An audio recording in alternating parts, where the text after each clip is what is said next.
What's up, everybody? 9 p.m. Eastern Standard Time, and it's your boys, Mike and Mish. What's up, Mike? What's going on, Kyle? Just another Wednesday in the hood here. I am excited about tonight's show. We got a couple awesome guests lined up, and we have an event this weekend. So, it's fight week. So, I'm excited.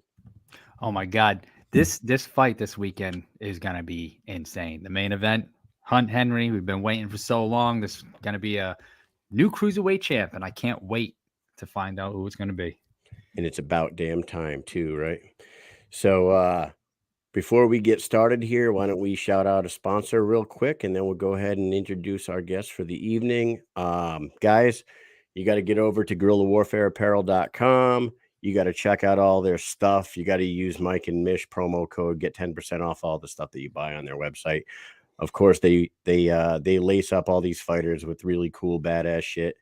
And Mike and I are both wearing a little bit of their gear right now. I got the hoodie on. He's got a t-shirt on, super comfy t-shirt.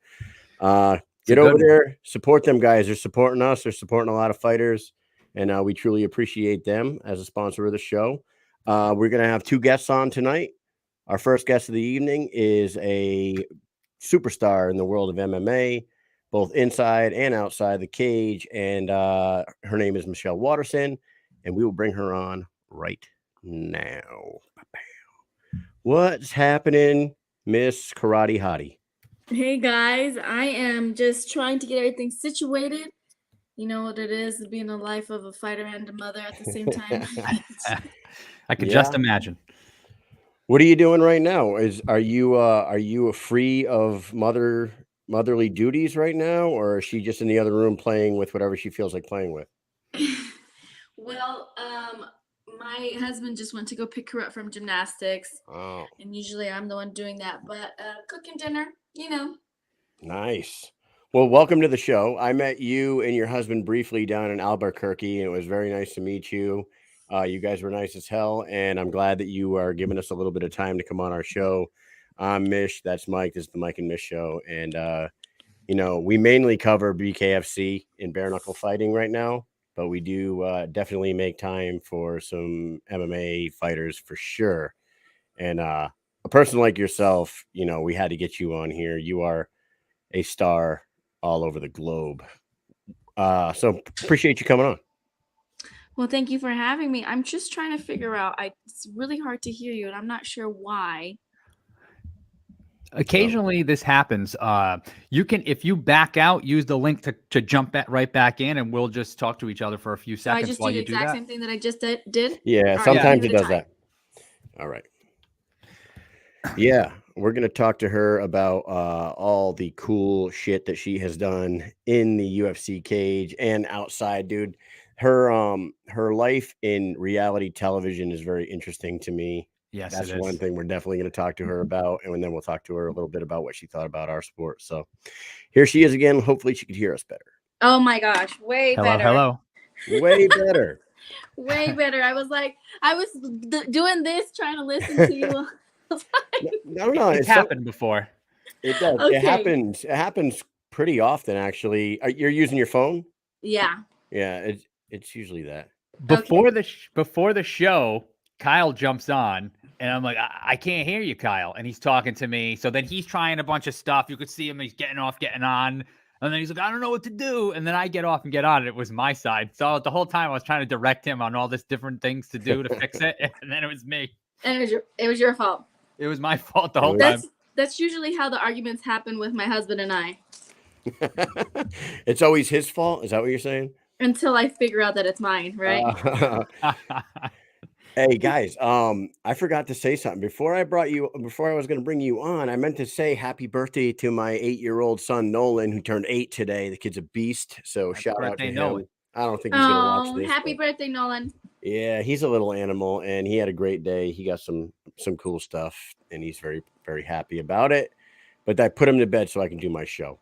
Anyways, Michelle, you, like I said, you have like such an interesting life, not just in the world of MMA and in the cage. I was telling Mike that we all know about your reality TV stints with Fight Girls and Bully Beatdown and the Challenge and all those. But you've been in movies, right?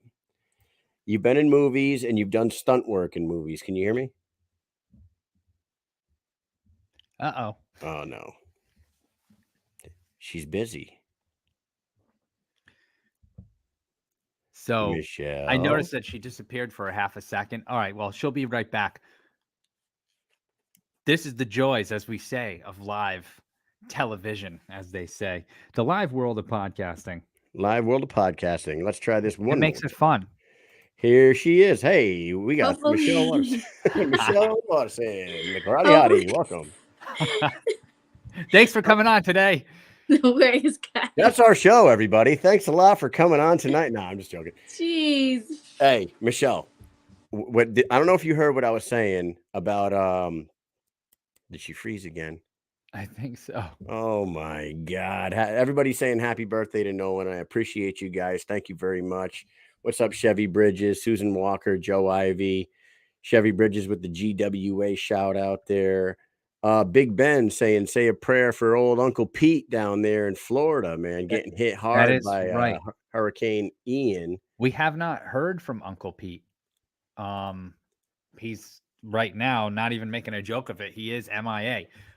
We talked to him earlier. He posted some stuff. And then he's with his daughter and her fiance. And the last thing we heard was their house was actually flooding. Like water had gotten high enough where it was getting into the house. And there are some parts down there where the water got really high, like over 6 feet. So hopefully they're okay. But we know some people lost some power and stuff like that. So they probably don't have service. So yeah, definitely throw out, if you pray, put out a prayer for Uncle Pete, or just hope that he is okay. Yeah, right. And that's too bad. My parents have a house down in Fort Myers, and they're getting hit pretty hard too, as well as my other dad, Jimmy, is my dad's best friend. He's like an uncle to me, but he basically said he's going to lose his entire place down there. It's like completely trashed right now. So, yeah, if you do pray, shout a prayer to these guys down in Florida. DJ Tony, I don't know if you evacuated. He's down there in the heart of things too. So, shout out to all them guys, man. Hope they're doing all right. Let's try this again. Our first guest of the evening. No, we're not going to do that whole thing again. What's going on? How are you? I think it's because it's raining out here as well. Our reception isn't the best. Oh. But Yeah, we were just talking about like he has his uncles down in like the Tampa. Is he in the Tampa area? Yeah, well, he lives in St. Peter's, but he's not there now. He's somewhere else. But they're getting hit hard. So yeah, people having a bad go of it right now. Jimmy sent a picture to my dad of a picture like of the street in front of his house, and the water was up to the side mirrors on the car in the street. So it was a matter of time before the water gets up to the house and like just demolishes that thing. So that sucks. Mother Nature can be a real bitch sometimes.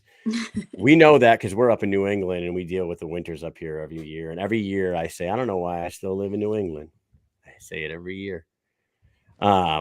Anyways, Michelle, thank you again for coming on. We were going to talk about things. I talked about your reality shows for a few minutes. I don't know if you heard me, but did you know that because of your work in the movies, as stunt person and even be in movies, that Mike and I are now 2 steps away from Kevin Bacon and 6 Degrees of Kevin Bacon?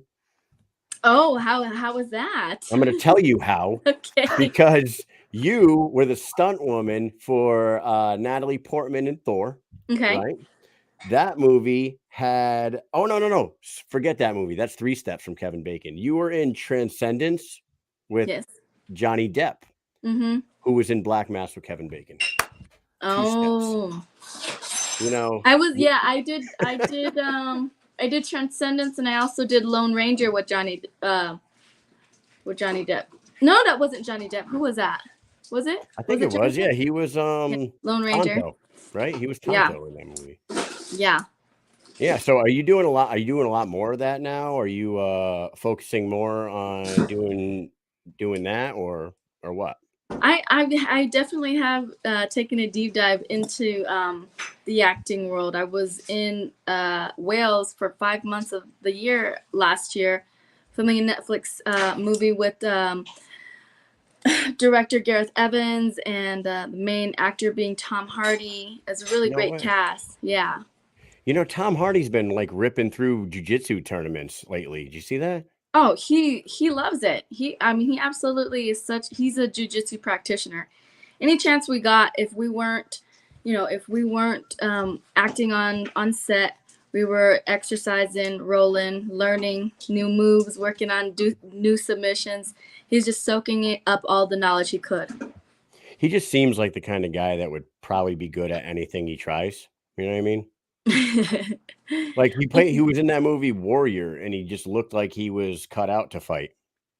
I think he definitely embraces the martial arts aspect of what it is to be a martial artist, the lifestyle. That's great.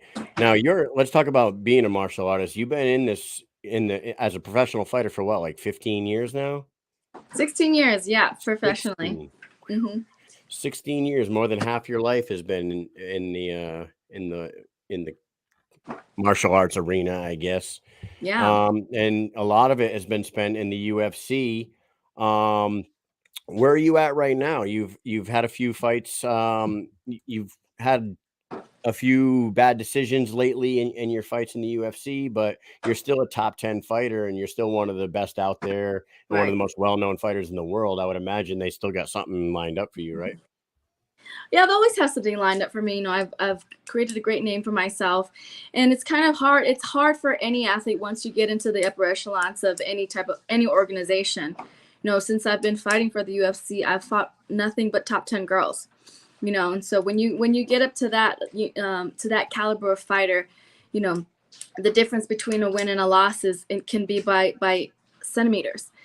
And so, I take the losses that I've had with a grain of salt, and I know that I'm continuing to improve, continue to grow and evolve. And so I don't feel like I have lost any type of stock in myself as a fighter, and I know that I belong where I'm at, and so we'll see kind of what they have for me in the future.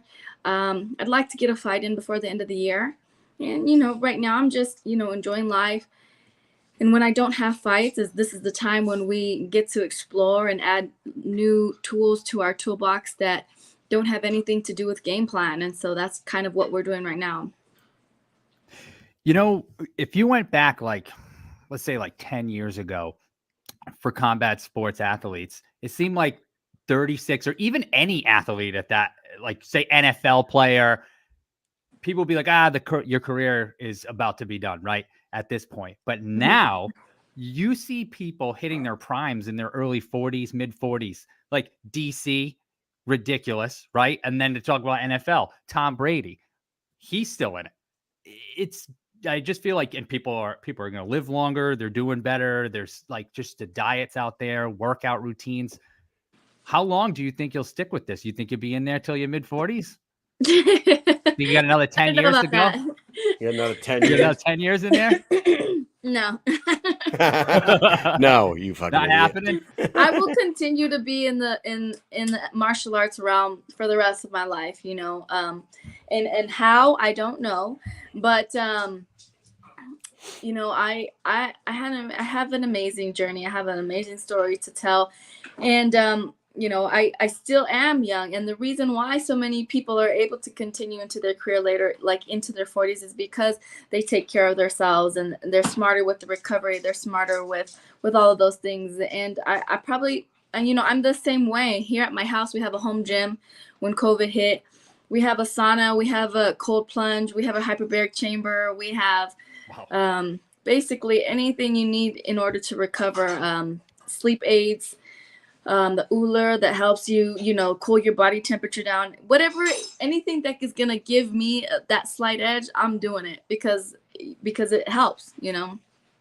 It's pretty amazing, really. It's crazy how far just all sports have come at this point. Right. I mean, Glover Teixeira won the world title earlier this year. Was it earlier this year or into last year? He was 42, I think, 42, 43. Right. great. It's really crazy. At this point in your career, 16 years into being a pro, there's always something new to learn. What would you say that you're sharpening the most right now, 16 years into your career? Are you developing something new now that you didn't quite have earlier in your career? I think what it kind of is what is happening honestly is just I feel like myself as an athlete is circling back. Like I said, as you get into the upper echelons of competition, you start to allow the pressures to get to you. You put the pressure of winning in front of the enjoyment of fighting. Yeah. And I feel like I'm kind of circling back, like, whatever, go out there, have fun. Why do you do this to begin with? Because because when you were a kid and somebody punched you in the face, instead of going to cry to your mama, you looked at your blood and you said, let's go. And you went to fight, So that's why I fight. And so kind of just trying to remind myself of that, like, you love to fight, Michelle. Like, forget about the money, forget about the lights, forget about the fans, forget about the pressure of winning or losing. Go out there and fight. Like, go out there and have fun. So it's just a matter of me just enjoying what I do when I get out there, biting down on my mouthpiece, sitting a little bit more in the pocket and enjoying the exchanges. Yeah, I would say, like, recently in your recent fights, you do look more. It's weird because you look stronger and more powerful, but you haven't lost any of your speed yet, and your kicks are still phenomenal. You've always been known for your kicks, so it's crazy that you've been able to develop more power and in your striking, but haven't given up any speed in the process. It's pretty incredible, actually. Thank you. I appreciate that. Now it's just a matter of committing and and getting some knockouts. Yeah. What's so cool about talking to you now, like, all these years later, is like, I don't know about anybody else's, but my first exposure to you was on Bully Beatdown on Mhm. MTV, one of the greatest TV shows ever made. If anybody watching this show has not seen Bully Beatdown, I don't know where you can find it. I'm sure it's all over YouTube. Go Right. on YouTube and watch this shit, because Jason Mayhem Miller, we all know Mayhem. He's a fucking nutcase. He hosted it. They had people like you, Eddie Alvarez, Bobby Green, Tony Lopez. You guys, Jake Shields was on the I think fucking show. did Cormier do one? Did he do one? Oh I my don't God. know. If I'm gonna DC look. did, we got to look that up, because the names that went through that show beating the shit out of these bullies, they all went on to be like huge Yes. stars. It was, I mean, freaking Tony Kryptonite Lopez is like on his 250th goddamn fight now. And I'm exaggerating there, obviously, but it seems like he's got that many fights. When that show came up, right, and they asked you to come on it, did you have any like reservations, or were you just like, yeah, this is a cool opportunity, I'll go smack some people around? Initially when they had called me to fight, the bully that they were gonna have me fight was at the time Chuck Liddell's girlfriend or ex-girlfriend or something like No that. way. Yeah, and they couldn't find anybody to fight her because obviously she's like associated with Chuck Liddell and she's a little No girl, way. And they're like, "Are you up for it?" And I was like, "Yeah, let's go." It ended That's up being awesome. somebody else because they couldn't book her or whatever. It ended up being somebody else, and so the only thing that scared me about being on the show, honestly, was if the bully had even got a lick on me, I would never hear the end of it from my teammates. Oh. Right. And that's got to be the biggest fear out of any of you guys going on there. I remember there was one guy that lost, but there was also another guy. I remember an episode where a dude fought this like hockey player bully. Yeah. And that hockey player didn't beat him, but he fucking dropped him Right. with a shot. And like, I remember watching that show, like, oh my God, this dude's going to actually knock out the fighter. He's not just going to fucking make it. He's going to not. Yeah. I mean, and it's weird because these are just normal people fighting professional fighters. Well, You a got hockey John. player knows how to take a hit. Right. But I'm saying, like, to be able to put that kind of shit together is one thing. And then you had John McCarthy in the ring, which is like, what? Yeah, it was pretty insane. I remember showing up. So I had to fly to Salt Lake City to do the show because I guess Salt Lake City was the only place at the time that would sanction non-professional fighters to fight professional fighters. Okay. So Insane. even though I it didn't even think wasn't really about a that. fight, it was more of like a sparring session, like. But it was kind of cool because these guys were just getting a little taste of their own medicine. And I remember it was So actually, I walked in and Bobby Green was actually filming his episode. And like, as I'm walking into the studio, he's like, he blast doubles this guy and just lifts him up and just freaking like slams him into Almost kills the him. canvas. Yeah. And you can see the bully looking at his corner like, I didn't sign up for this. I'm gonna die. So when you so when you walked into the studio and they were filming his episode, are you saying that they filmed like multiple episodes in one day? So like all these bullies were getting the shit kicked out of them back to back to back on the same day? Yeah, pretty much. How many episodes did they film in a day? I think they did like 3 or 4. That studio time costs money, Yeah, that's awesome, man. And then the crowd and stuff like that. It was right. cool. And then I looked at the director and I was like, I said, I don't know if I feel comfortable doing this. And he goes, don't worry. Like, these guys are just experiencing a little bit of what they do to other people all the time, True. To answer your question, Daniel Cormier was on the show. He was on it second to last show that they had, season 3, episode 11. Yeah. Joe Riggs was on there. Eddie Alvarez. Isn't that crazy? Yeah. I keep telling people they need to bring it back. Maybe I should shut my mouth and go like start talking to a studio somewhere. Getting this shit together. Except for it would be like, like take down the troll or whatever, like all these cyber bullies. Yeah. You got some fighters in mind that would jump right on this show with you? Oh my gosh. Oh man. Get 100 of them. Like a cross between Catfish and Bully Beatdown. Oh, I mean, it happens all the time when you go into these gyms because there's these guys that think that they're tough shit and they come into the gym and then they pick like the smallest guy to spar with and go ham on them, and then the coaches are kind of watching and we call them the regulators. So, the coach will call over the regulator and be like, hey, take that guy next round.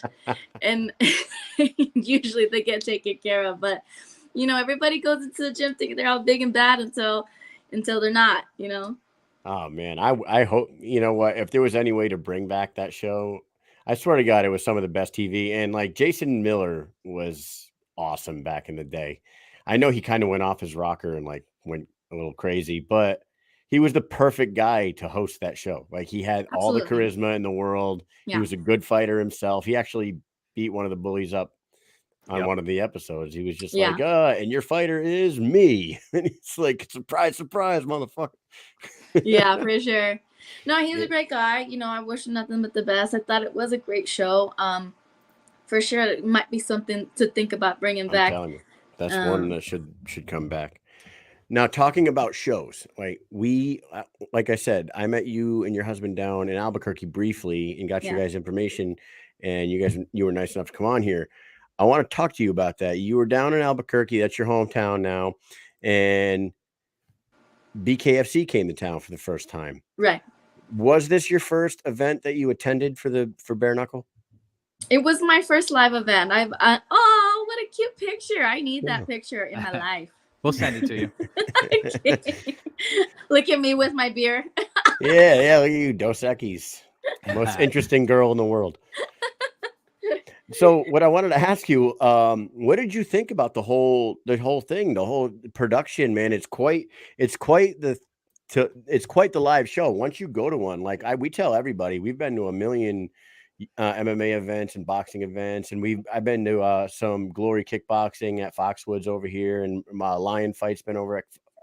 But this sport is just so raw and brutal. Right.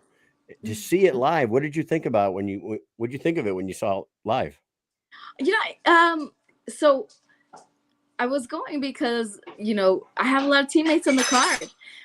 Basically, all of the main event were all my teammates, and so going there to support them. I've watched some events on my TV, tuning in to see just kind of what it was all about, and it was quite exciting. It's funny because my husband and I were sitting in the front row watching, and the guy comes out of the out on stage, and he's like walking out to his walkout song, and my husband's like, why does he have his gloves on yet? Because I just started laughing. And I was like, Do you and then forget? just like, oh shit, I forgot. Like, I forgot where we were at. And you kind of just forget because you get so used to seeing that, you know?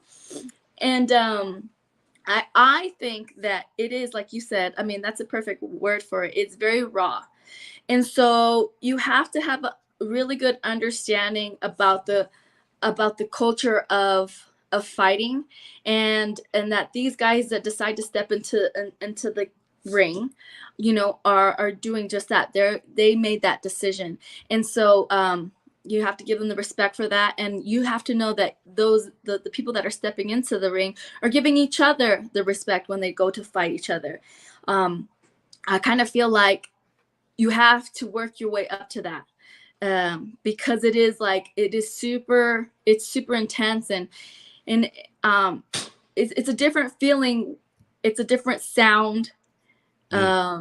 Like it I don't know how to explain it other than, you know, the way you, like, if you ever experience a car accident and you hear like metal on metal, it's kind of like, or if you've ever been in a street fight, like skin on skin, like bone on bone, like it's kind of a very distinctive sound, and if you're not used to it, it can kind of be intimidating.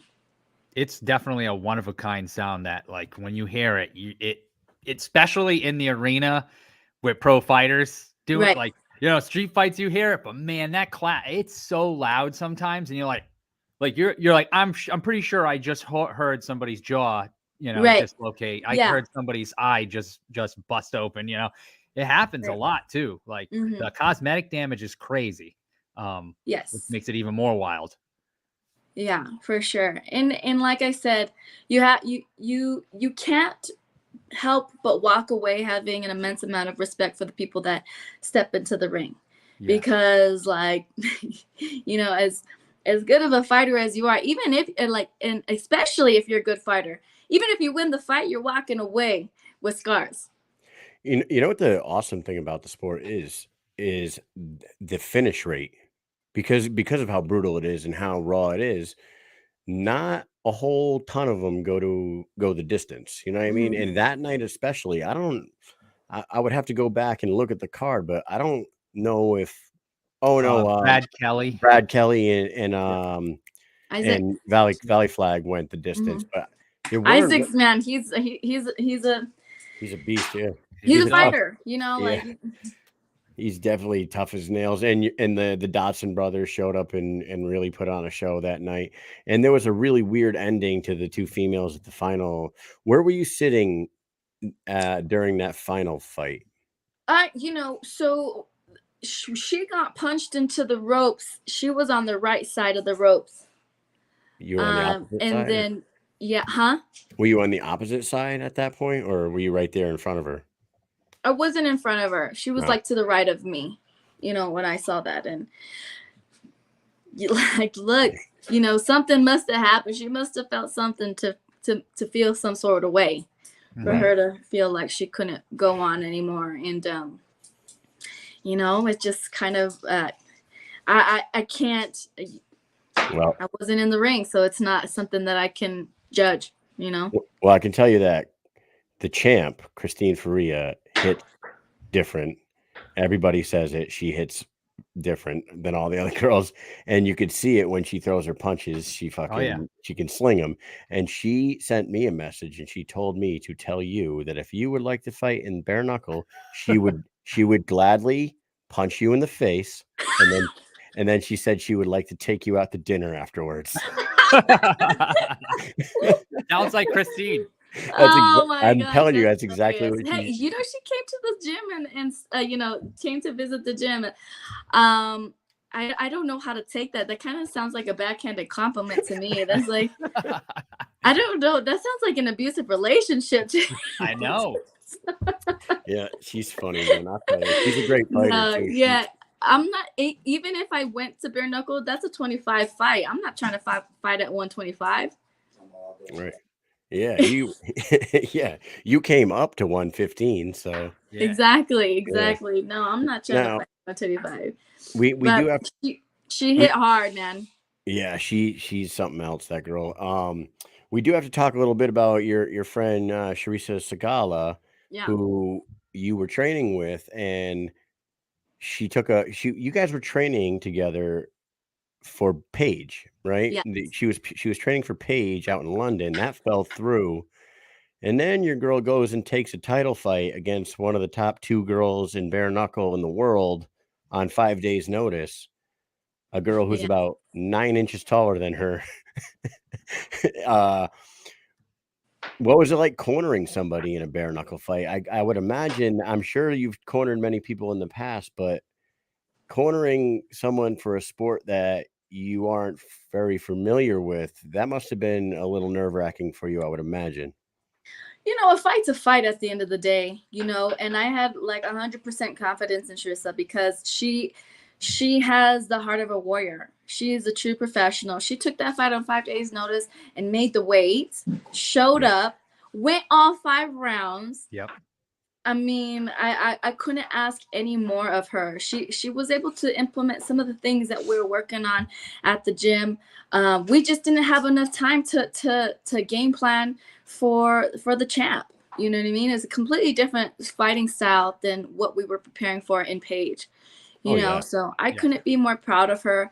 It was the first time I ever cornered her, and so I there are things that you get to know of your friends and of fighters after you work with them for so long, that you don't have to ask. When you see them, you see their body language, you see their mannerisms, and you're like, all right, they're good, or I don't think they're good, But Sharissa is an absolute professional, and I'm so proud of her stepping up. Like in that fight, to me, like there was no loser, honestly. She is. Like, I know that, like, a lot of people will be like, "Oh, that's kind of like a insult when you just tell someone that they're so tough or whatever. You are one of the toughest fighters ever." It's like, it's not an insult at all for her. She is a fucking animal, and she goes 5 rounds with every single person that she goes in there, and she either wins or she loses. But it's like 5 rounds with Pearl, 5 rounds with Britain, 5 rounds with Taylor Starling, 5 rounds with Danzig. She's a monster, and she puts on almost fight of the night performances every single time. So it was very cool to see her take that fight on 5 days notice, and it was cool to see you in the corner there, cornering her for sure. And I mean, if you're talking about the rate at which people are getting knocked out and how often fights go to 5 rounds, it's not very often, Right. So for her to take a punch and still stay standing is there's a lot to be said about that. So yeah, unbelievable. Before we let you go, you said that you would like to fight one more time in 2022, maybe one more time before the end of the year. Has anything been talked about? Any opponents or anything like that? No, we're kind of just scanning the horizon and seeing what's going to happen in these next couple of months. There are a couple of fights that need to play out in order, or that might change the landscape of the division. So we're kind of wait that out and see, and in the meantime get better. Yeah, it's when you were talking about Segala going 5 rounds with all these like really tough girls, it's like you look at your own record, and like you've gone the distance with all the best ever. Rose, Joanna, Carla, they're all champions. You fucking gone the distance with all of them. It's pretty impressive. You guys have that in common as far as like, you aren't going to get put out for sure. Right. Right. Yeah, that's awesome, man. Well, we hope to see you back in there before the end of the year. You're always an exciting fighter to see in there. We're always big fans. What I wanted to do is throw your social medias at the bottom there. We should have done that already, but we'll speed around you real quick. I got 5 questions that are off the topic of fighting, and we'll let you get out of here. Yep, you got to do it. Speed round with Michelle, Karate Hottie Waterson. Number 1, what is or was your favorite item off the Hooters menu? I would say the buffalo shrimp. I'll get it plain, extra crispy with 3 mile on the side. See, very quick. That's a good order. I love it. Number 2. What is your favorite activity to do with your daughter? I love singing Disney songs with her in the car. Really? Disney songs or any type of musicals. We just Favorite kind Disney of sing song. at the top of our lungs. What's your go-to song? She likes we don't talk about Bruno, no. Yeah. That's one of the new ones in my house too. Yep. That's Mike has 2 daughters as well. Yeah. All right, number 3. If you never got started in martial arts, what do you think you'd be doing for a living right now? I would probably, if I didn't get and have anything to do with martial arts. Never got into martial arts. What would you be doing? I would probably be a painter. A painter? Like a art painter, or are you painting houses? Probably like an artist, some type of artist. No way. Yeah. Nice. You do that often? I love to do art, any type of art. I like to paint. I like, all that stuff. Mm-hmm. Very cool. Very cool. Number 4. If you and Holly Holm were arrested together, what would the charges most likely be? Uh-oh. Jeez. I don't know. What would it be, Josh? If Holly and I were arrested together. We're gonna do a B&E. Trespassing, probably. Trespassing, lewd conduct, public indecency, Public fist fighting, beating down bullies in the park somewhere. All right, last question for you is, I know you said you probably wouldn't want to do this, but if the BKFC called you with an offer and a name, what's a name that would bring you over there for a bare knuckle fight? I don't know. I don't even know. There's a couple girls there that you've already beat in the UFC. They're now signed with the company. Felice Herrig, Paige Van Zant. You know what I'm saying? If they called you up and gave you one of these names and they said, hey, Michelle, Paige has 1 fight left on her BKFC contract and we're trying to get her a big fight. Would you like to come over and punch her in the face? Would you do it? I don't know. Just because I kind of like been there, done that, I think I would be more intrigued if they said like, hey, we have this, famous TikToker that wants to get into, bare knuckle fighting, or this YouTube star that thinks that they can hang, that would be a little bit more intriguing for me. Okay. All right. Well, that's a good answer. That you're going right back to your Triller's alley. It is Triller's alley. Mm-hmm. Kim Kardashian, you know what I'm saying? One of those. One of the Kardashians. I'll take them all. How about all the Kardashians? You line them up, you fight them all in one night. Right, exactly. Including Chris. All of them. All right. That was great. Thank you very much for coming on, giving us some of your time tonight. We appreciate you, even though it took us 7 introductions to get you on here, but your fault, not our. No, I'm just joking. It definitely is my fault. I'm not, even though I'm Asian, I'm not the most tech savvy. I'm not either. Hey, damn. Yeah, that's funny, man. That's funny. If you want to shout a few things out and or tell anybody anything you got going on outside of fighting that we need to know about, go ahead and do that now, and then let you go. Yeah, like I was saying, I will be in a Netflix movie, and hopefully that comes out either this winter or the beginning of next year. So there's that, and I'm probably the most active on Instagram and TikTok. So it's Michelle. So it's Karate Hottie on both of those things. Anything else, babe? No? That's it. Cool. All right. Well, thank you very much for coming on, giving us some of your time. You were fun. You were welcome back anytime. And if you ever get arrested with Holly Holm, you can call Mike and Mish, and we will get you out. All right. We know all the right people. All right. Mike, you got anything else for her? Thank you so much. Hey, I'm keeping my fingers crossed that we see in the squared circle at some point. Oh man, everybody keeps asking. I feel like it would be too instinctive for me to want to front kick somebody in the face if they came that close to me, Yeah, we've Fair seen enough. some instincts come out. Look at the Houston Alexander fight. I don't know if you've seen it, but look it up. All right, Yeah. I will. And Chad Mendez. All right, guys, you have a good faves. night. All right, have a good night. Thank you very much. See you Later. All right, there she is, the karate hottie, Michelle Waterson, who goes by Michelle Gomez now, by the way, but she put Waterson on the screen, so we'll keep calling her Waterson. I guess it's like the Britton Hart Beltran. Yeah. Thing. Nobody knows what to call her.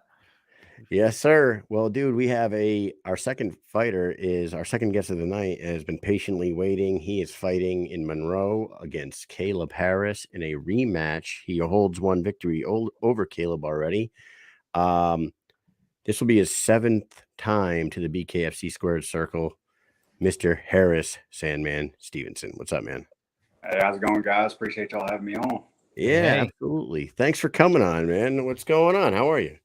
Oh, man, just trying to cut this weight a little bit and make it a little bit easier on myself for Friday. So, Is it a big cut for you?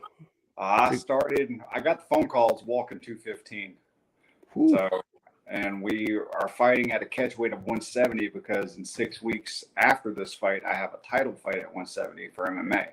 So instead of overcutting to 65, which we fought at previously, we decided to do the 170 and just have a no weight variance to the scale. So I'll have to be 170 on the dot or less. Nice. Where are you fighting for a title? How many weeks later did you say? It's 6 weeks later. It's November 12th. It's actually at the Hard Rock Casino, Biloxi, down here in Biloxi, Mississippi for GCMMA. It'll be their 170 title against a former teammate. So that'll be interesting. Interesting. Very active, man. You're very active, and you're still a police officer, correct? Yes, sir. Yes, sir. I went from patrol to school resource, back to patrol, then went to criminal investigations as a detective, then promoted out to patrol sergeant, and now I'm in professional standards, or formerly known as internal affairs. So I work Monday through Friday, 8 to 5 job now. Now everyone loves you. Oh yes, oh yes. I'm loved by the community for being a cop, and I'm loved by the cops for being in professional standards. So What a tough spot to be in it. oh yes, oh yes. Now, man, you're one of the most. I mean, this will be your 7th time in the BKFC Squared Circle. You gotta be, up there in the veteran numbers there. You know what I mean? Not a lot of people got 7 fights in the BKFC. You've been around a long time. You won 4, lost 2, and one of those 4 wins was Kaleb Harris. What made you decide? I mean, I'm assuming you're a guy. Look at that one. That's the first time you guys fought, all the way back in 2019, BKFC 5. Man, you guys were young bucks just 3 years ago. You see that picture right there? Kaleb Harris couldn't even grow a full beard. Oh yeah, I don't think I could grow a beard then either. That's why I didn't have any hair on my face. I was trying. Nah, man. So all this time later, they call you up and they say, "Hey, you feel like fighting Kaleb?" Was it Kaleb needing an opponent for Monroe and they wanted to put him on there because he's from right nearby, or what was it? Honestly, I don't know what kind of sparked it. I kind of feel like it came from his camp, which is perfectly fine because I know it was a split decision. How I won the first time, one judge scored it 50-47, so they gave me 5 rounds and scored 2 rounds as a draw. One judge scored it 49-46 my way, which gave me 4-1, and then one judge scored it 48-47. So they gave him 3 and me 2. So the split decision was my way, but I feel like he felt like he had won it. And even Antonio Tarver during the commentation talked about how he could have seen it going either way and kind of saw it leaning towards Kaleb's way. But I think what happened was with that fight is I to that fight had never been to a decision in my life, whether it be an amateur fight, professional MMA, boxing, nothing. I've never been to a decision just because I'm so active and I do everything I can to finish a fight, no matter how it ends up, whether it's in my favor or not. Most time it's in my favor just because the tenacity I have. Kaleb Harris is a freaking warrior. So I did everything I could to try to put him away the first 2 rounds and almost gassed myself. So I had to kind of taper it back a lot coming the 3rd, 4th, and 5th. So if you're looking at it from the perspective of how active I was in the first 2 rounds to how less active, that kind of looked inactive in the last 3, you could kind of have the perspective that maybe Kaleb took the last 3. But if you actually went back and watched it round for round and watched the number of punches landed and everything, I think you'd still believe that I won the fight. I still believe I won the fight. So you talked about your activity and like how active you are. Had you been more focusing on the MMA side of things, since you had a title fight coming up and the call for this fight was kind of a surprise, or were you actively still seeking out bare knuckle fights while you were training for your title fight? I was actually actively seeking out both, so Nice. it's kind of like one of those things. I'll take whatever's presented to me. I'm under contract with BKFC, so they kind of have first dibs.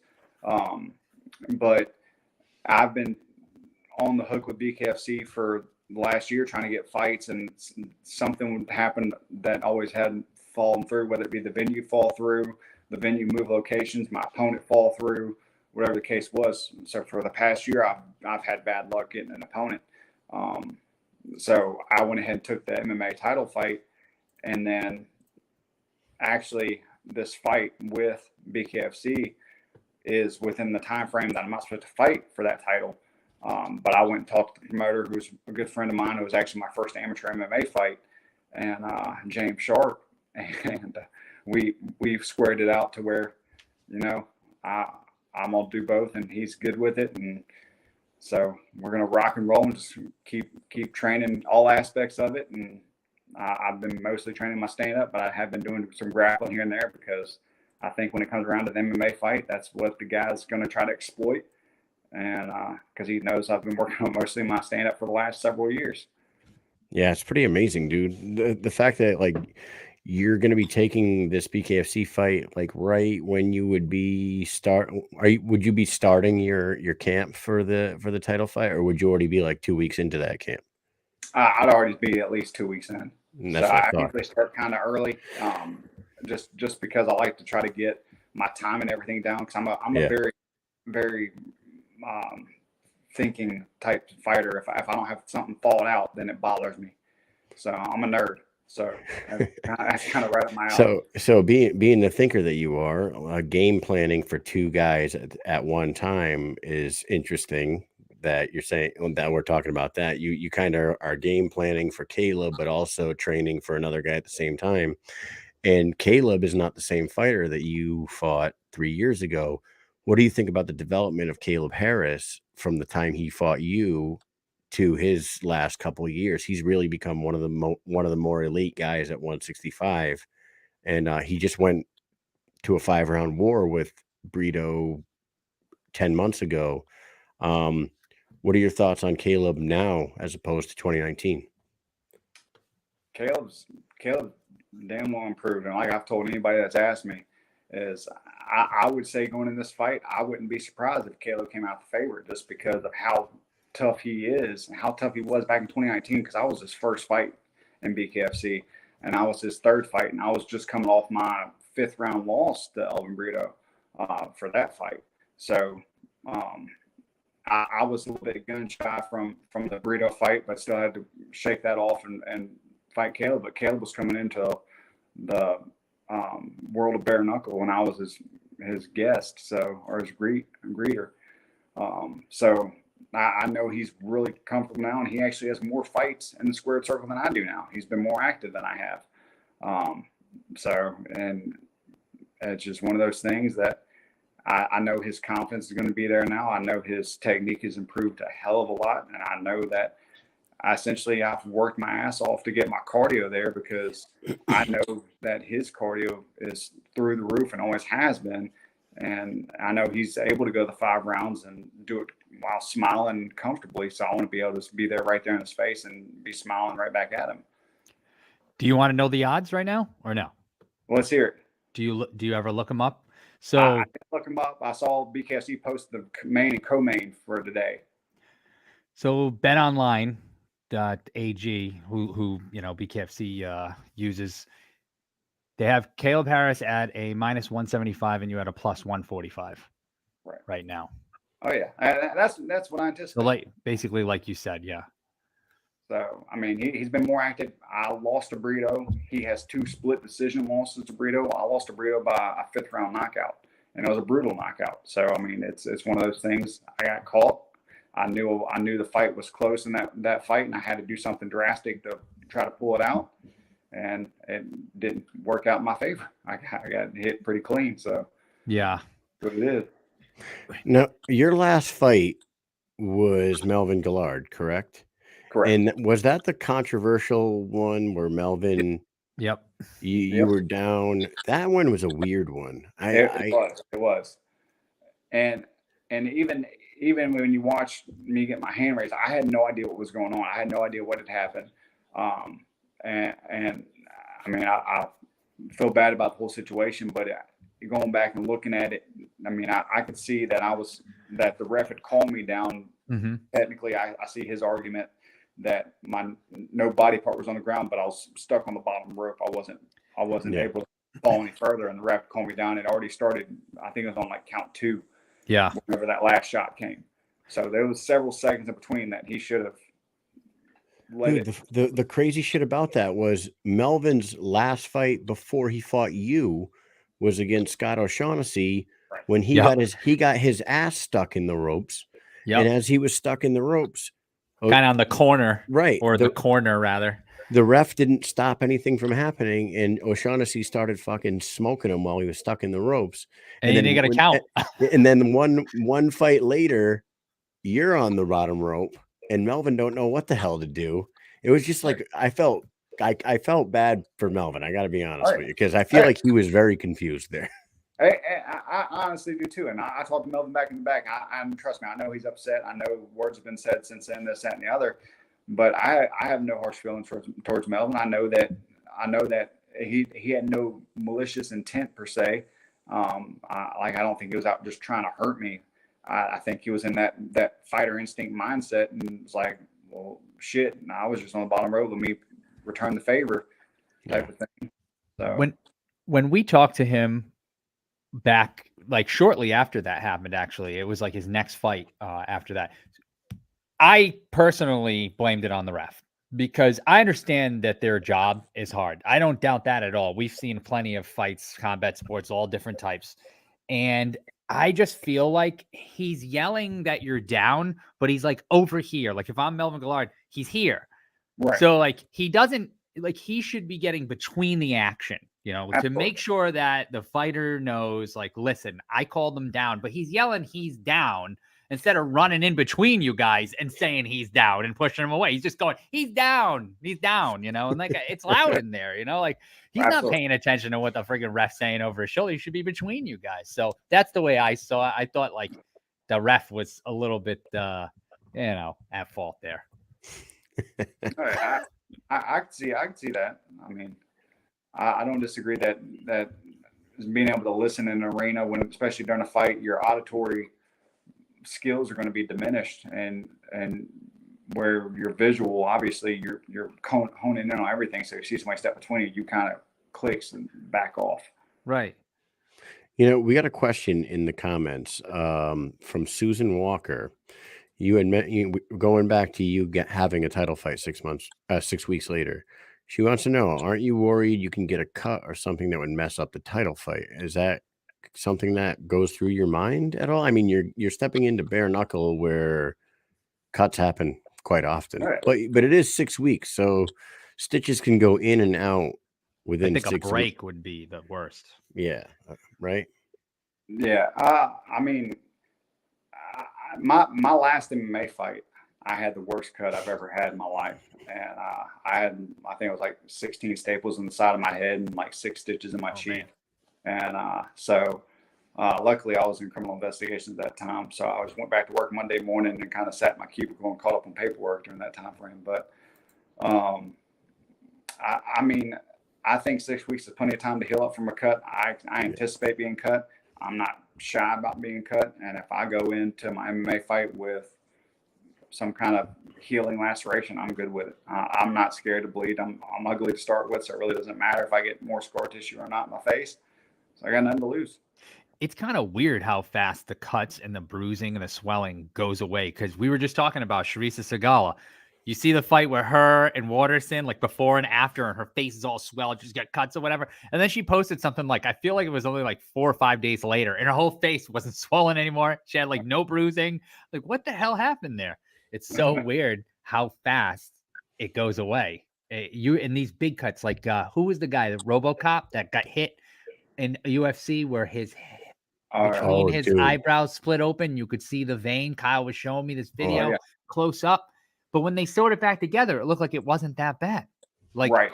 you know what I mean? Like, I was, what the Hey, hell? That was the hey. same injury?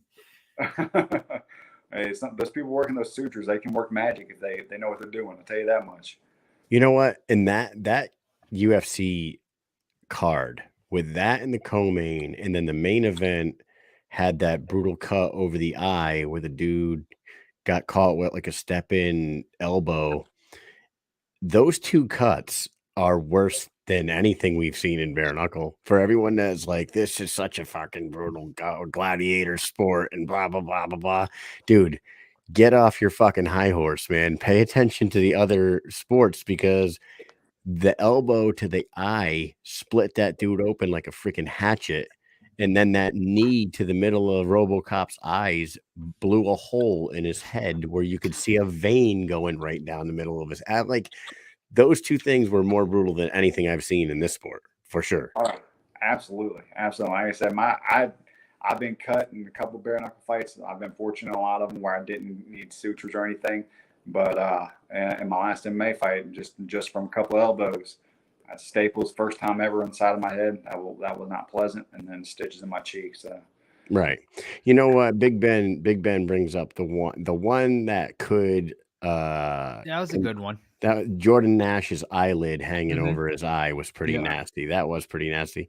But you know, it wasn't as bad as Overeem's lip getting blown out. Like, you know what I mean? Like, people just need to accept this sport Right. as like a legit, just as safe, yes, but just as brutal. I mean, you know what I mean? Like, I don't know how you want to look at it, but it's no less safe and it's no more brutal Right. than any of the other ones. You know No. what I mean? absolutely. Absolutely. I think they just kind of they think it's a little bit more barbaric because they hear no gloves. So they think, oh my God, there's no protection, and Right. therefore their minds just kind of blown and automatically hones into all these, and their Neanderthals are just out here trying to beat each other a pulp and kill each other. Yeah, man. It's almost like they think that the gloves in MMA are there, to protect your face. You know what I'm saying? Take Like, their hands. like They're not you're taking not. those- Yeah, man, it's crazy. Hey, your fight with Kaleb. I'll go back to another question in the comments. How do you see this fight going? And do you think you could finish him? And if so, when does it happen? That was a Big Ben question that was earlier. Oh man, I see this fight kind of being an action-packed fight where either one of us can get caught. I would not be surprised if it goes to decision again. And I've worked my cardio to the bone to make sure that I'm ready for it if it does. Because that's kind of the way I anticipate it going. I'm not going to hunt for a knockout like I did the first time, but kind of like he said in the previous interview. But if it presents itself, then I'm going to take it. Yeah. But I mean, I've also trained for the last year plus. I started my bare knuckle career kind of hitting the bag with gloves, and then I backed that off after a few months and did just my hand wraps hitting the bags. And for the last year, I've taken my hand wraps off and I'm hitting the bag full force bare knuckle, just to build the calluses on my knuckles and to kind of build the strength in my hands. That way, mentally, again, mental fighter. Mentally, I don't have the block there of thinking I'm going to hurt my hand, because if I can hit the bag 100%, I feel like I can hit a person 100% and still make it out all right. I love that. I love that you're saying that, because we always talk about the progression and the growth and development of this as a sport, and how at the beginning nobody really knew what the technique was that was going to work in this sport. Nobody was really conditioning their hands. Nobody was picking shots. It was kind of like a brawl right off the line every time. Now you see, like you just talked about conditioning your hands and how you've dialed back the gloves and the protection on your hands. You see guys like Brito and Lorenzo Hunt really turning this into an art form. Luis Palomino, this sport has really become a sport of its own, and it's something that you got to train different for. You got to condition yourself different for, and it shows true in the guys that have been there, and then the new guys coming in. I mean, but I think that now, because of guys like you and Lorenzo and Brito and Palomino, the guys that are coming in are learning that faster, and they're conditioning themselves quicker, and that's what's just going to keep growing the sport. Absolutely. I mean, and I'm no expert by any stretch of the imagination, but I'm smarter than I was my first bare knuckle fight. And I think that it's just going to keep evolving at a rapid rate. And I can't wait to see how the sport turns out in the next 5 years. Yeah, man. And you're a pretty young guy. How old are you? 33? You 33 years old? Yes, sir. Man, you're a young guy. You got another 10, 12 years in you doing this stuff. Where do you see yourself 4 or 5, 6 years down the road? You see yourself still doing both MMA and BKFC, or? It'll kind of depend on what happens with my careers in both. I mean, I'm BKFC. I'm 4-2, and in MMA, I went from 6-1 to now I'm 6-3. I fought for one title, my 6-1, and ended up losing a decision. And then my last MMA fight, like I said, I've fallen on a UFC Fight Pass card and caught nasty elbows in the third round. So I've obviously kind of neglected my ground game in MMA, doing the bare knuckle for so long. And I think that I'm going to have to either learn how to work both in or focus on one or the other. But I think now that I have an actual set schedule, I'm able to hone in both a lot easier and a lot more, because now I'm training 3 times a day consistently. Whereas when I was on patrol, I'm working Panama schedules of 13-hour shifts that usually ran over because you got late calls, this, that, and the other. And then when I was in criminal investigations, I was on call, and then I'd get called out in the middle of the night for all kind of felony crimes, this, that, and the other. So, I mean, you never had a steady training schedule. You never knew when you're going to be trained next, and you couldn't have any consistency. So now that I am in a Monday through Friday 8 to 5 job, even though I am technically on call for major incidents, I have a set training schedule. I'm training before work every day. I train on my lunch break every day, and I train after work every day. So, are you on that Lorenzo Hunt theory? If I can beat the sun every day, I could beat every man on this planet. Meaning he's up before the sunrise, and he's still working far after the sun goes down every single day. Oh yes, trying. I was trying. When I was on patrol, I was up at 3:30 every morning because I had to be at work at 6:30. Man, it's awesome, and it's good to see you coming back here, fighting Kaleb Harris on an awesome card. I think we have the card somewhere on here, right, Mike? We got Monroe, Louisiana, this Saturday night, October 1st, headlined by Lorenzo Hunt and Quentin Henry. But you also got Ben Rothwell and Bobo on there. You got yourself and Kaleb. You got freaking a lot of local guys. Quentin Henry was on here talking about Shavers and what's his name? The other kid there, Slain Sutterfield. Yeah, whatever. I don't. Yeah, there you go. I'm great with names. And then we got, of course, we got our buddies at Kalmus on there fighting Juan Torres. So there's a lot of exciting fights on there. And the new poster of you and Kaleb is much different than the last one. I don't know if we have that. Do we have that, Mike? Look at that. Oh yeah, full beard, facial hair. Both look kind of grown up. Ready? Let's go. Camera 1. Yes. Camera 2. Camera 2. Camera 1. Yes. Camera 1. Camera 2. There you go, man. I think I look a little bit older. Holy heck, I aged a lot that time frame. Yeah, it looks like your head got a little bit bigger, Harris. Yeah. Oh God, yes. Oh man. Nah, It's Harris and Harris. Yes. Oh yeah. The funny Harris. during the first one, listening to the commentators, I felt so bad for Sean Wheelock and Antonio Tarver, because you had Harris Stephenson fighting Kaleb Harris. So, and even at the end, like, I'm so out of it, like, just so exasperated. If you actually watch the end, it's hilarious, because they're sitting there announcing the split decision. So they're like, this judge scores it this way for Stephenson, and I do my whole yeah, and then they said this judge scores it this way for Harris. And I do my thing yeah. I was like, oh, shit. Wait, they're not talking about me. Not me. Oh, that's funny.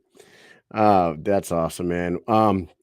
It's going to be great to see you back in there. We're going to play a little game with you before we let you out of here. This game is going to be called This or That. This is one of our new favorite things to do here. And we got a good one for you. So we're going to bring up an image, and all you got to do is pick one or the other, this or that. Here we go. First one on the board, John Rambo or John Matrix, Rambo or Commando. Oh, man. I'd have to say Rambo. There you go, John Rambo. Number 2. Number 2, the Beretta 9mm APX or the Glock 43 9mm. Glock 43 all day. Yeah, Glock guy. Here we go. Lethal Weapon, starring Mel Gibson and Danny Glover, or 48 Hours with Nick Nolte and Eddie Murphy. Ooh, man. 48 Hours. Oh, nice. I really thought like everybody in the world picks Lethal Weapon, but I love 48 Hours. So. I love 48 Hours too. I like Lethal Weapon. Don't get me wrong. I like both of them. But 48 Hours, I like it. Excellent choice. Number 4. Gas for life or free groceries for life? Oh, free groceries all day. I'm an introvert. I stay at the house, so I don't need much gas. So give me some food. Imagine free groceries for life. Are you fucking kidding me? All right. Next one up, cop shows, The Shield or The Wire. Ooh, man. We'll go The Wire. I was really curious to see where you went with this, and let's take that off the screen for a second. Mike has never seen The Shield. I'm assuming you've seen both of these shows, correct? Right. Yes, sir. Yes, sir. How underrated is Vic Mackey in that show, The Shield? I know The Wire is probably the greatest cop show ever made. Like a lot of people will think so. Right. But The Shield, man, come on. That was a fucking great show. Oh, yes. Oh, yeah. And I know a lot of people that haven't seen it. And you really should just take the time to go back and watch it. Yeah, take the time, man. It's fantastic. All right, back to the game. Is he like a corrupt cop or something? So I was explaining to somebody today what the show was. Vic Mackey is a corrupt cop, yes. But he also understands that there needs to be a certain level of crime out there to keep all crime at bay. You know what I'm right? Am I making sense there? Yeah, it's like the ecosystem. If you can control certain drug dealers and whack out all the rest of them, you know, it'll keep the drug addicts high and at bay. Yeah. You know what I mean? It's like not doing crazy shit. It's not doing crazy shit. If the tweakers if the tweakers are tweaking and they can't get their drugs, then more crime is going to happen. So Vic Mackey had this fucking real corrupt way of keeping control of his city. But was he a little overboard at times? I guess so. Yeah. When you start killing people, I guess. Yeah. All right. We're not giving the show away. You guys could all go check it out. Yeah. Here we go. All righty. Look at this. We've got Tom and Pam or Mr. Rock and Pam. What do you think? Oh, man. I said Tom like I'm friends with him. Oh, man. Tommy Lee and Pam or what do you think? Tommy Lee and Pam. Yes, 100%. With Tommy Lee and Pam, she got a sex tape. Yeah. With Mr. Rock, they got Hep C. I mean, come on. Oh, shit. That's good, man. Well, guess what? Tommy Lee's in the very next one. Here we go. Are you going Guns N' Roses or Motley Crue? Guns N' Roses. All day, every day. And the last one we got for you, sir. Prime Mike Tyson or Prime Muhammad Ali? Ooh. Oh, man. People are going to hate me for this. I'll probably go Prime Mike Tyson. Yes. I think you are correct. Nobody's going to hate you for that. And I'm going to tell you why. Everybody knows that Ali ain't making it to the third round against a Prime Mike Tyson. Yeah. Tyson just hit way too hard. He never saw power like that, speed like that, bulldog like that. And you know what? If you need convincing, go ahead and go watch the barbershop scene from Coming to America, and everybody will be convinced. That boy, you know, new boy looked like a bulldog. Yeah, Tyson. Dude. Yeah, that was fun, man. You know, we keep telling everybody it's a sneaky good card this weekend. Everybody only hears about the top two. They forget that you get fights like you guys are on the undercard here. But everybody should go out, get the app. in the bottom of the screen there, you see his referral code on there. Help out Harris. Use the referral code if you don't have the app yet. Or Stephenson. How about Stephenson? It says Harris there, dude. Yeah, I know. It actually I know. confused me when I got the referral, because they had /Harris. I was like, did they send me the wrong referral code? Is it first names for this, or are they using last names? What are they doing? So I actually had to go look at Caleb's page to see his referral code and see that his was /Caleb. So okay, Is it? Yeah. We're good. We're good. All right. We got that They're cleared gonna up. make their minds up. It's supposed to be last names. What is going on here? You know how many problems they're gonna encounter when they get a mic on the fucking card? It's probably already 80 mics on the car in the company. Oh yes. That's fantastic. Well, man, it's been a great time talking to you. That was a fun this or that with you. But at this time, you can take a minute, shout some people out, make a prediction if you want to, and then we'll let you go. I appreciate y'all for having me. I appreciate all my sponsors. I'm exasperated right now. I'm kind of cut out carbs, so I don't want to miss anybody. But I also want to thank my wife and my 2 kids, because they've been completely behind me this camp. My wife's been meal prepping for me. She's been waking up with me every morning to work out.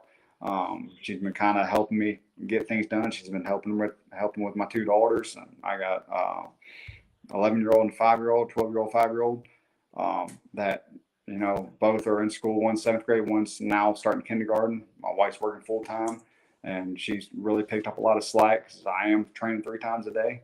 So, it's just, oh man, it's a lot. It's a lot. Sounds like a lot. I think that we have a lot going on with ourselves, just being full time for the military and then doing this show twice a week. So, and we're the not kids. Yeah, we each have 2 kids, but we're not doing training camps and shit like that 3 times a day. So, No. You're doing all right for yourself, man. Best of luck to you this weekend. I know you're going to put on a show like you always do, and we will be tuned in. I appreciate y'all so much, guys, and I can't wait to show y'all what I've been working on, and hopefully show y'all something good. So there it is. Mike, got anything else? Nope, man. Well, thanks for telling us about, I'm going to use the excuse that I'm cutting weight anytime I forget something with Steph, I'm just cutting weight. I can't remember to do that stuff. That's a good one. I'll tell you right now, at work, I use the excuse all the time that I get hit a lot, so I have an excuse to forget things. Yep. So I'm going to tell her. I have brain trauma. PT test is coming up. I've been training. I can't remember. Exactly. Keeps me out a lot. All right, man. Hey, it's been fun. Congratulations. Welcome back and good luck for this weekend. We'll talk to you soon. All right, guys. Appreciate y'all. Y'all have a good night. All right. Later. Take it easy. Bye. Dude. That's your grand old mouse. I hear it clicking away over there. It's a piece of shit. I got to fucking slam on it.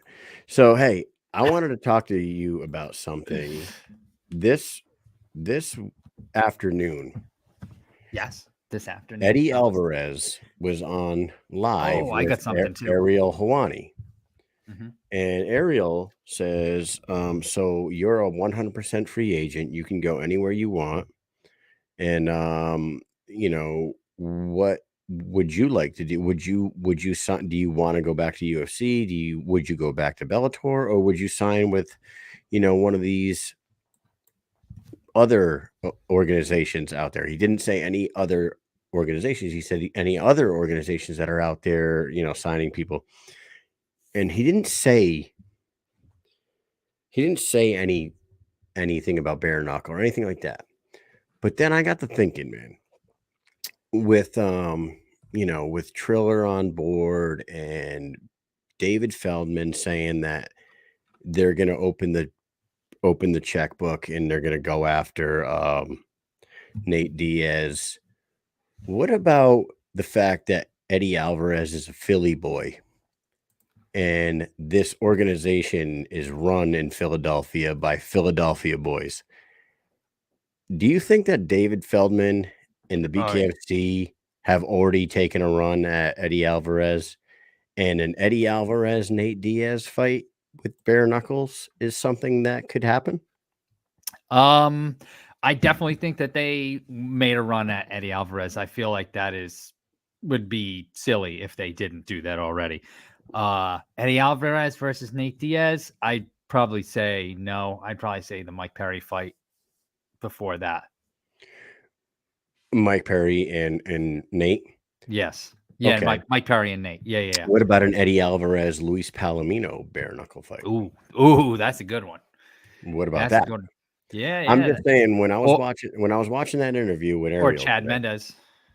or Chad, but I would rather see Palomino and Eddie Alvarez, or Nate and Eddie Alvarez, or Mike Perry and Eddie Alvarez, because Eddie Alvarez walks around like 280. I mean, not 180, at 185. A 175-pound fight with Perry could work. A 165-pound fight with anybody there could work. A 155-pound fight with Palomino could work. So with all these free agents that are going out there, Chad makes more sense than what? Who's this fool in here talking to us right now? This guy patrol man in here saying that Chad makes more sense. Chad does make more sense because he's not Perry. a champion. Alvarez and Cowboy. Oh my God. If Cowboy, I'm surprised that we haven't heard more about Cowboy, considering that Leonard Garcia, like they're good friends and all that, but you have to believe they've already talked to him. I mean, that's something that probably happened so long ago, and he either said maybe one day or hell fucking no. And that's why we haven't really heard about him. Right. He wasn't even at the Albuquerque card. They said he was going to show up. He never showed up. I just think that like Eddie is made for this shit. Like he is a fucking straight up scrapper, brawler, and he throws hands like crazy. And him being a Philly guy just makes all the sense in the world. Oh yeah, I would love to see it. He's definitely a scrapper, but when he fought McGregor, though, McGregor definitely pieced him up in MMA. So I don't know. We'll see though. We'll see. Only time will tell, and I'm sure they've already talked to him. I mean, I feel like that's why wouldn't they? Anytime they see somebody like that getting, being a free agent, you go after them. Yeah, he doesn't have to worry about kicks to his legs. Yeah, exactly. I just feel like it's a perfect fit. So I was saying I've got something to say here, and I saw something while we're on here, and I don't know if I'm late to the show or whatever, but somebody passed away recently. Did you see this? Someone famous. Wait, are you talking about a fighter or no? Oh, a singer, a rapper. A rapper? When? Old school rapper, and this is from IGN. This picture, Coolio.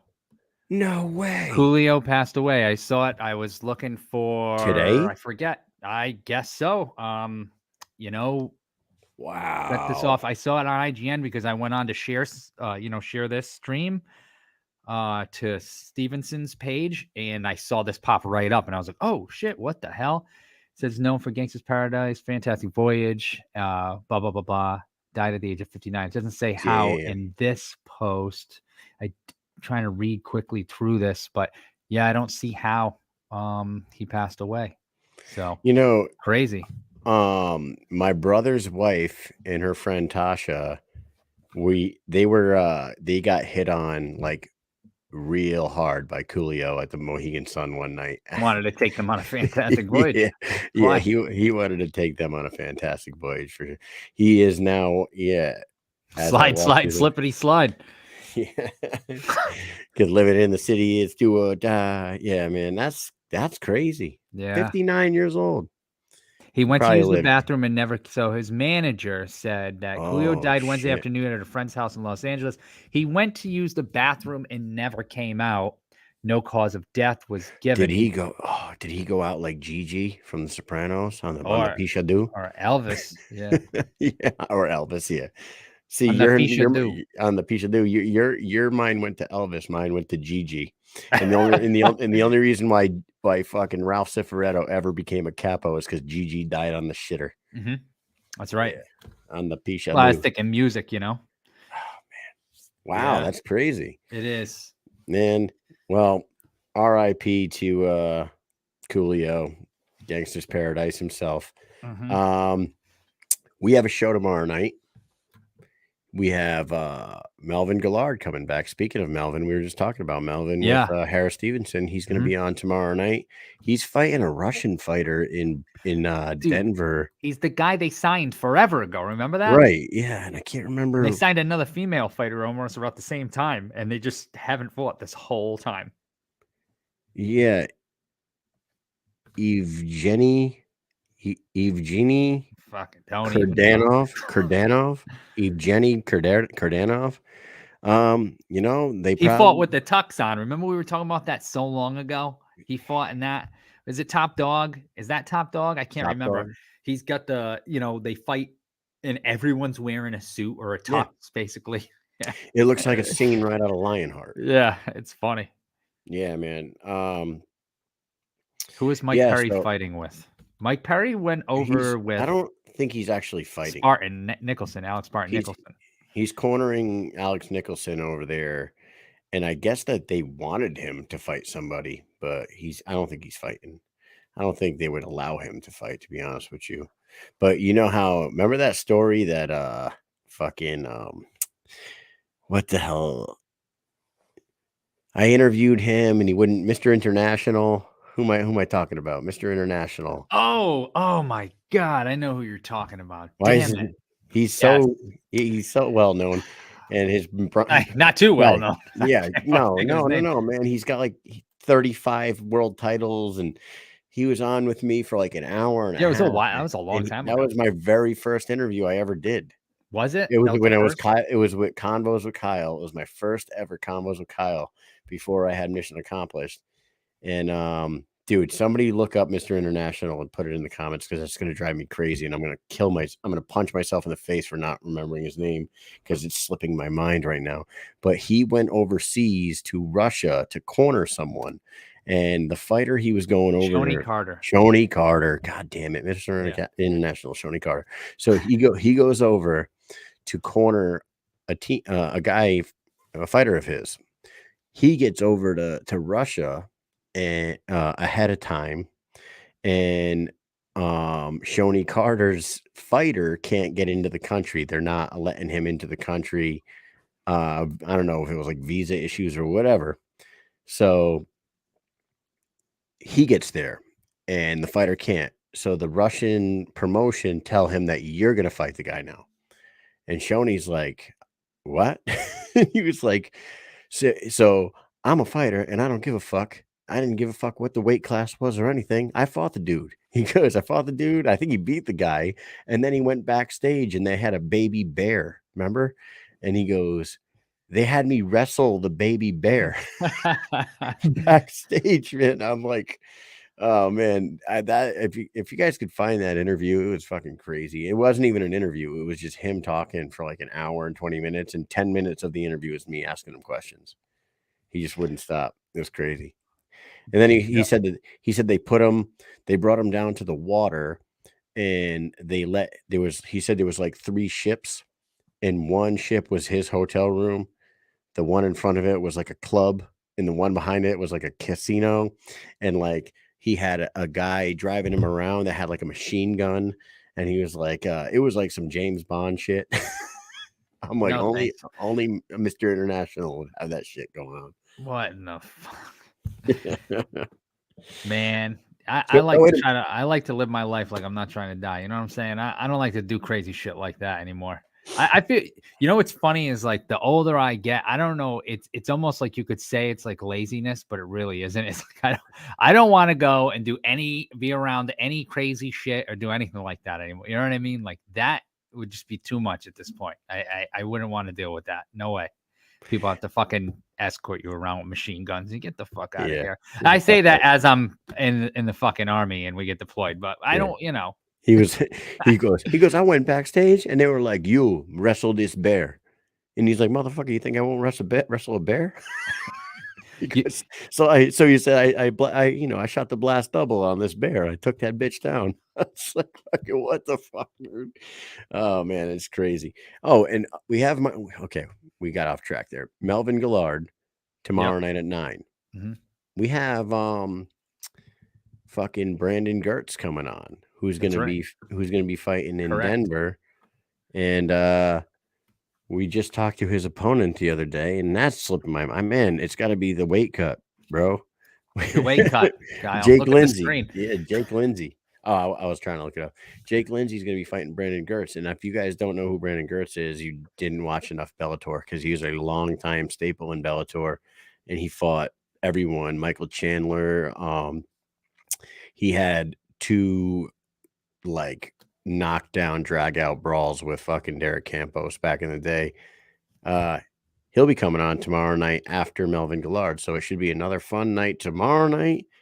And then we got an event this Saturday. So, yes, it's going to be awesome.